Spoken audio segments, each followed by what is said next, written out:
Hello everybody and welcome back to another That Adventure Life video. I am Dustin. And V. And today we are coming to you from the Los Penasquitos Canyon Preserve. Hopefully I said that right. And we're going to be doing the Los Penasquitos Canyon Trail. And there is a bird chiming in.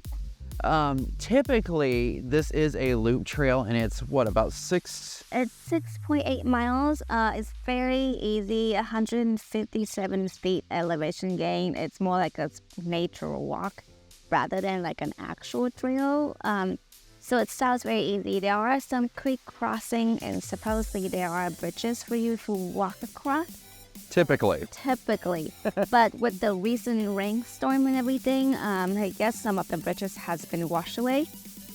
So according to the ranger on the front, we would only be able to do half of it, and then there's like an out and back trails and set up a loop. So we'll show you what we got today so far. Wish us luck, I guess. Oh, just a heads up too. It is $3 to park here. Cash or only, and it has to be under $20 because they don't have change for anything that is more than that. It was a small miracle that we had the cash on us. We were just kind of like, oh.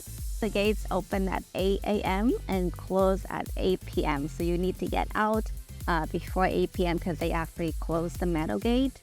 And then you can bring your dogs, but they have to be on a leash. There are mountain lions here, so you and rattlesnakes. So you really want to keep your little friends with you, just so they don't get attacked or whatever.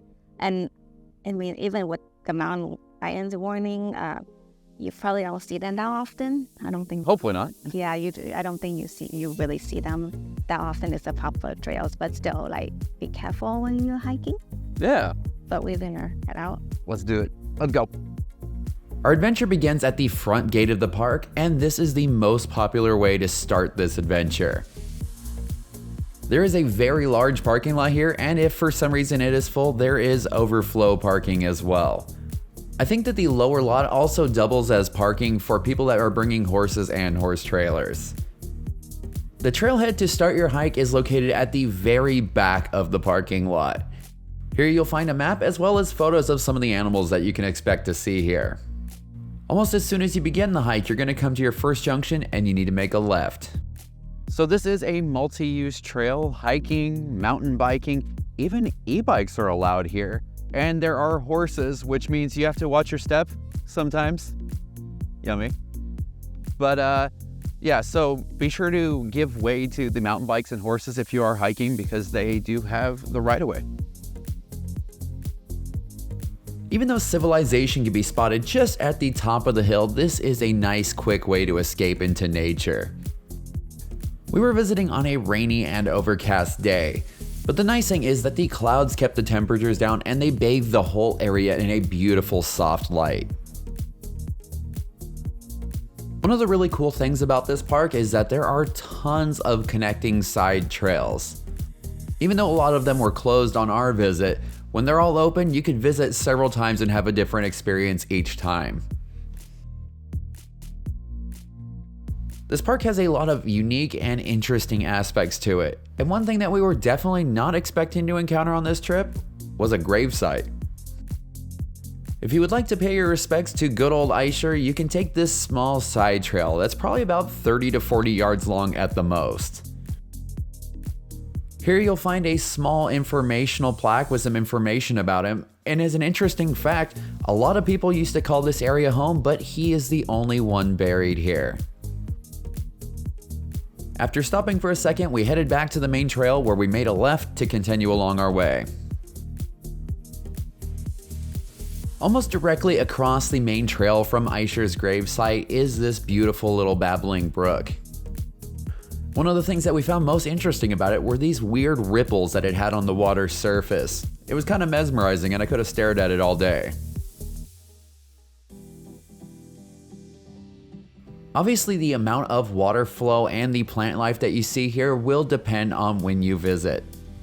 This video was shot in June, and not only were these streams flowing really nicely, but there was tons of plant life to be seen, including some poison oak. If you have any questions of if a plant is poison oak or poison ivy or some other ouchy plant, you can always use an app like the Seek app. Believe it or not, they are not a sponsor of this channel, we just think it's really cool. As we hiked along, we spotted several trees with pink ribbons in them. This meant that these trees are being treated against the gold-spotted oak borers. Even though we were only expecting to do a small out and back version of this trail, we actually ended up getting to do the vast majority of the canyon trail loop. If you plan on doing this trail during the warmer months, you need to be sure to bring plenty of water. Even though this hike is not that technical, there are a lot of sections that are completely exposed, and I can imagine that it would get really hot out here. We are now about 1.2 miles into our hike, and we will soon be passing the Peñasquito Creek Park crossing. This is yet another side trail, and we also found this sign that said we were 1.8 miles away from the waterfall. It's around this point in the hike where you'll start to encounter these beautiful lush green tree canopies. This spot is so immersive and it definitely feels like you have left Southern California. Once again, I think that the overcast skies definitely made this scenery much more vibrant, and visiting on a cloudy day might be something that you want to aim for if you plan on doing this hike. The term Los Penasquitos translates to the little ones, and I'm not sure exactly what they're referring to because with a size of 4,000 acres, this park is anything but small. One of the big highlights of this hike was when we stumbled upon this massive field of yerba mansa plants. These flowers are typically blooming in the spring and winter, and it was really beautiful to see them like this. After leaving the flowers, we found ourselves in yet another tree canopy. This one is short-lived, and after leaving it, you will be completely exposed to the elements the rest of the way to the waterfall. We are now passing Carson's Crossing, which is yet another side trail, and we are 0.8 of a mile from the waterfall. It kind of seems like nature has taken over at this point. You can no longer spot the houses up on the hillsides, and it's just really nice and quiet out here. Up to this point, the trail has been downhill almost the entire time. It's a very slight downhill and you can barely even tell, but that is all about to change. What is that elevation gain? That is bull crap. Like, what is that? I'm not gonna make it. That's very steep. Very steep. Obviously, V was just joking and pretending to be a little trail princess. This hill is short and it's not all that steep, but up to this point, this is the steepest incline that we've encountered. Once you reach the top of the hill, you should see this sign that marks which way you need to go to see the waterfall. The funny thing is that we hadn't seen a ton of people on the trail. Well, it turns out they were all here. If you're looking for a quiet place to have a waterfall completely to yourself, I have a feeling like that is a rarity here. We're not talking National Park Angel's Landing type of crowds, which if you haven't seen that video, click in the upper corner right now. But there were definitely no shortage of people here. That being said, this is a really neat area to explore. So it appears that we have reached the waterfall, and it's pretty. I mean, it's not... Very small waterfalls. I wouldn't even say it as a waterfall. It's more like a creek crossing. If you want to see a real waterfall, upper corner right now, shown. That's a waterfall. That's a waterfall. Oh, Rainbow Fall. Rainbow Fall is really bottom too.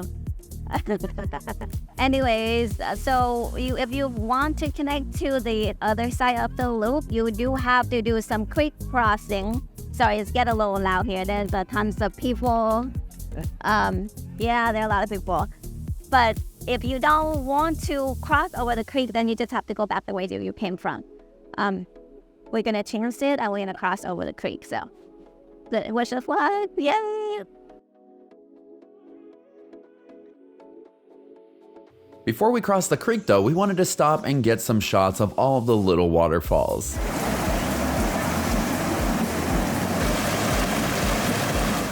For smaller waterfalls, these guys were cranking out a pretty good amount of water.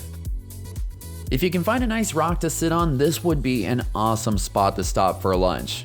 Unfortunately, we didn't bring it and V was starting to get hungry, so we decided it was time to start on our way back. At the time of our visit, rock hopping did not seem like a safe option as a way to get across, so that meant we were going to get our feet wet. Luckily, that is what our La Sportiva shoes are meant to do, but be sure that if you're going to go across, you're going to have enough grip on your wet shoes to climb up the other side. Even though the waterfalls were in the rearview mirror at this point, we weren't quite done exploring the area. Up towards the top of the climb, we found this neat spot. It's a cool little photo op and we just couldn't resist. The climb back up out of the canyon is quite steep and rocky. Luckily, there are some steps to help, but if you're visiting while it's raining, this could get pretty slippery.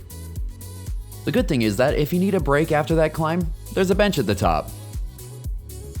As I said before, there is a massive network of trails here. If you go left, you will be going way further, but if you go right, you're going to be heading back towards the car. The trail is nice and wide here, and it's important that you stay on it both for the health of the plants and because you don't want to run into even more poison oak. Since you were going downhill almost all of the way to the falls, you're obviously going to be going uphill on the way back. The good thing is that much like the first half of the hike, the uphill on the way back is hardly noticeable. All Trails has it listed at either a 1 or 2% grade, so it's pretty much flat. This trail makes for a really great hike for anyone that's looking to get out there and put in some miles without having to deal with extremely challenging conditions. Please note that we did change things up just a little bit. We didn't stick to the Los Penasquitos Canyon Trail the entire time, and eventually we took a right at the Peñasquitos Creek Park crossing.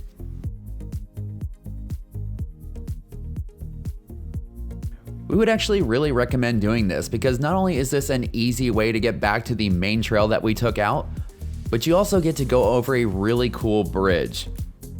This is a really photogenic spot and it kind of reminded us of some of the parks that they have in Florida. In addition to crossing this beautiful bridge, taking this shortcut will shave about 0.4 of a mile off your overall distance. After crossing the creek, you are just a couple small turns from being dropped right back onto the main trail. Overall, I would definitely say that it is worth the $3 to hike here. But if you're looking for a way to skip the fee, I do believe that you can access the trails from the Canyon Side Community Park. But we don't mind paying the fee because we know that it does go towards the trash services and the restrooms and the overall running of the park. And that's a wrap for the Los Penasquitos Canyon Trail. We clock in about 6.88 miles on mine, and then he's clocking about 6.83. We wander around a lot. We took different drills, so you can customize it according to your strength. But if you go all the way to the waterfalls, it's at least over 3 miles. So Each way. So out and back, at least 6.5 miles. It's not short. But it is very easy. It's some rocks on the trail, but it's mostly flat unless you want to hike down to the waterfall. Yeah, at least it was a bit more of a substantial hike than I was expecting because it sounded kind of like, oh, some trails are closed. And they were, but, it wasn't like most of the park is closed off. We still got in, All the main trails are open. It's just the connecting trails. Some of the connecting trails from one side to the other to create your loop. Some of those the bridge was being washed away, or they were washed away. We got that gone. So some of those you won't be able to take, but there are a couple that are still available that still have the bridge that you can cross over. So but you would do it again?